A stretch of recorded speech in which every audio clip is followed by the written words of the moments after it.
the best of Money Matters. Market View on Money FM 89.3.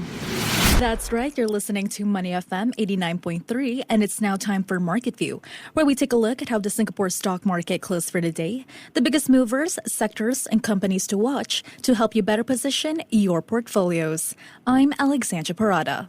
The SCI closed up at 0.6% at 3,989 points. Now, City Development's Singapore-based subsidiary, Millennium Hotels and Resorts, has launched a cross-brand loyalty program with Germany's maritime hotels, aiming to expand its reach into the German and wider European Union travel markets. Moving to UMS Integration, the semiconductor manufacturer recently issued its prospectus for a secondary listing on Bursa Malaysia. Over in South Korea, factory activity contracted for the fifth consecutive month in June, with its PMI rising slightly to 48.7 from 47.7 in May.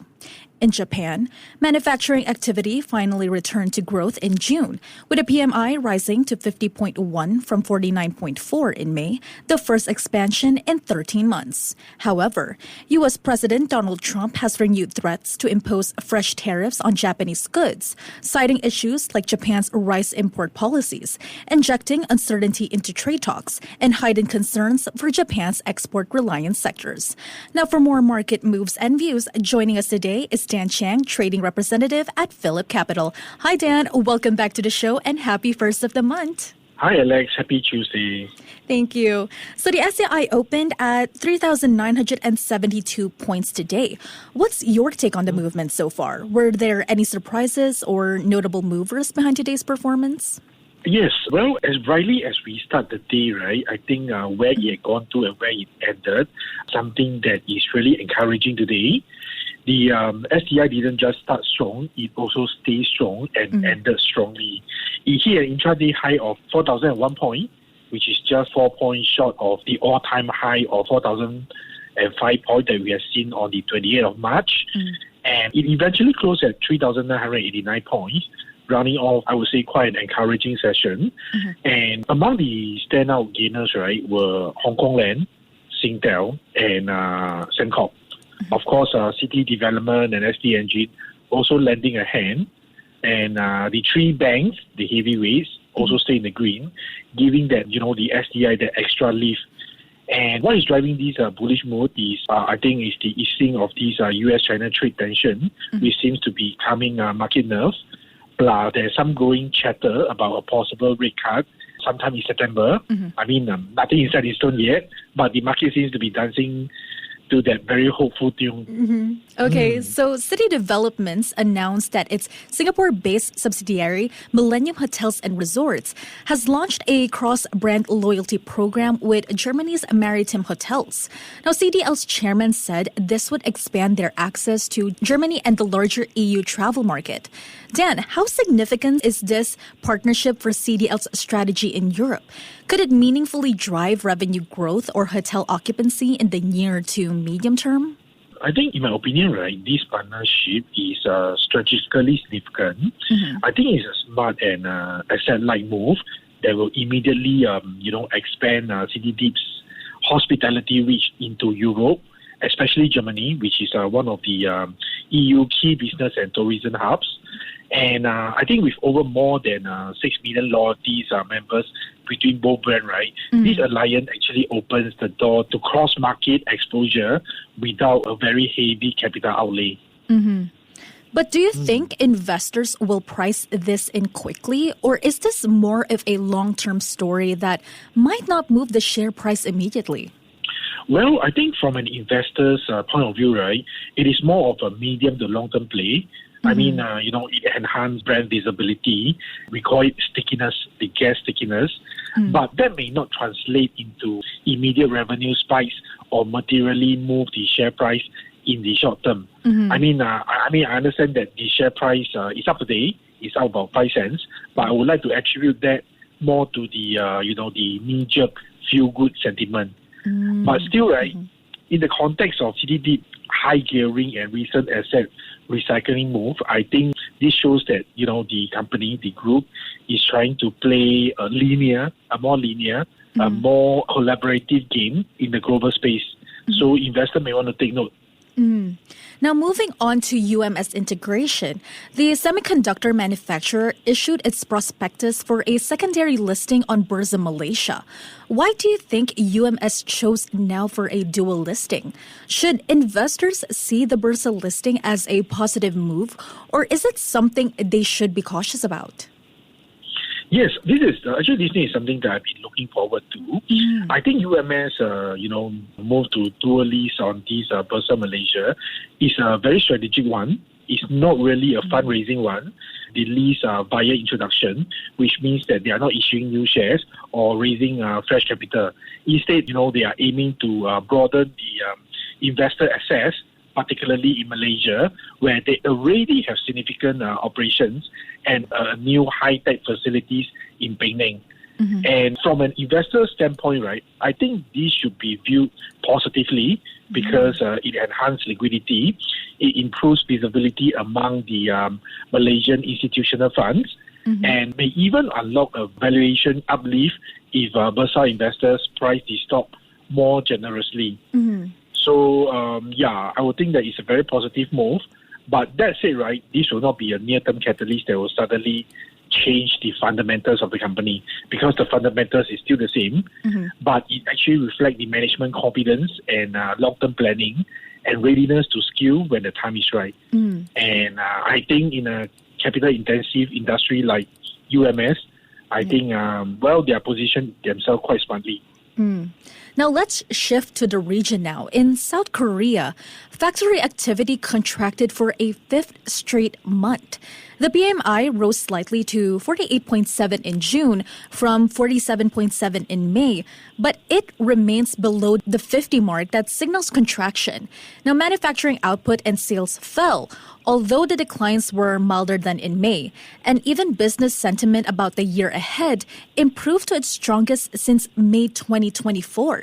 Do you think the small uptick in Korea's PMI suggests a bottoming out for manufacturing activity, or are there still deeper risks ahead?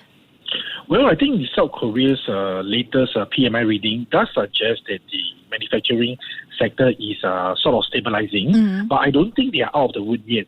I mean, it's still the fifth straight month of contraction, and while the decline has moderated, the sub-50 reading still points to underlying softness in outputs and in orders. That said, right, business sentiment is still improving. It has hit its highest level in over a year, and I think that's encouraging and could hint at a bottoming process. But export demand still remains weak, especially from key markets like Japan, China, and the US. And I think that is where the caution lies. But given South Korea's strong tech and semiconductor exposure, how might this weak manufacturing trend spill over into regional tech stocks?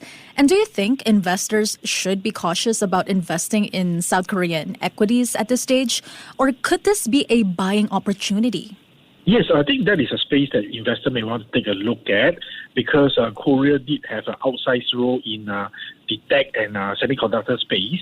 And if there's prolonged manufacturing weakness, right, it could jolly well spill over into regional tech names, especially those tied to the memory and chip supply chain. So for investors, right, I think this is less of a green light, but more of a yellow one. But it is really some space that is worth monitoring closely. I mean, there may be selective opportunity, but the broad exposure to Korean equities, right, still carry the macro and trade-related risk for now.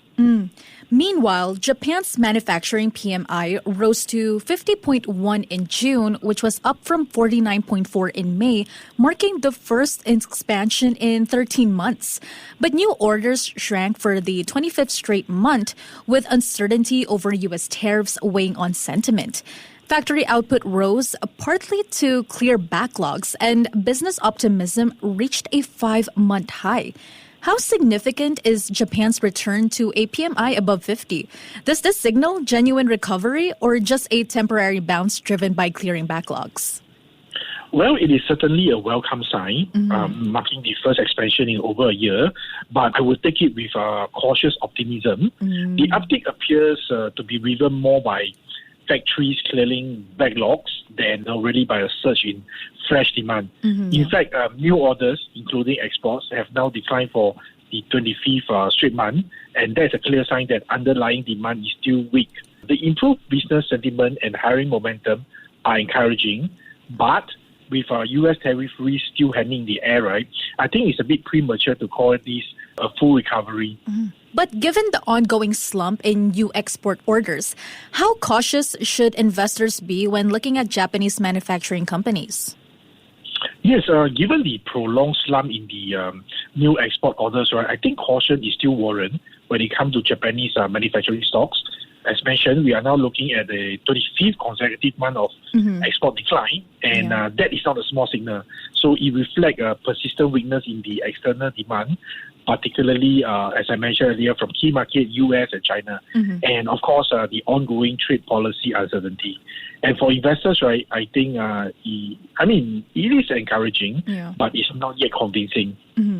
Now, turning to the U.S.-Japan trade situation, President Trump has again threatened new tariffs on Japan, this time complaining about barriers to U.S. rice exports. He's also warned of a fresh round of tariffs after July 4 if talks fail. How much real risk do these renewed tariff threats pose to markets? Is there any sector you'd be watching most closely if U.S.-Japan trade tensions escalate again? Yeah, tariff is quite a word that we heard very often in 2025. Yes. And this latest tariff threat from Donald Trump do add to some near-term trade uncertainty. While it sounds like a specific issue, I think the timing is key.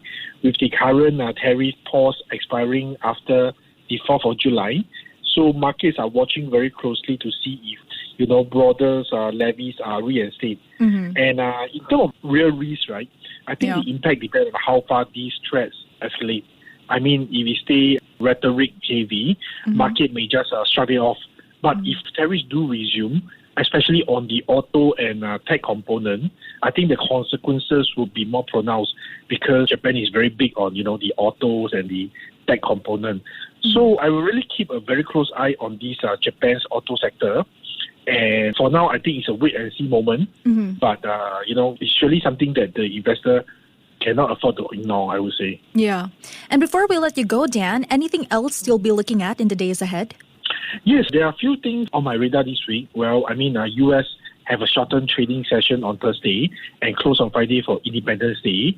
But we are still getting the all-important non-farm payroll report before the holidays. And that should offer some fresh insight into the strength of the U.S. labor market and could shape expectation for the next Fed move. And stock-wise, right, I will be watching the REITs and the REITs ETF. They have seen some early positioning on rate cut hopes. We're also keeping an eye on SGX, the stock SGX, especially all the IPO chatters lately.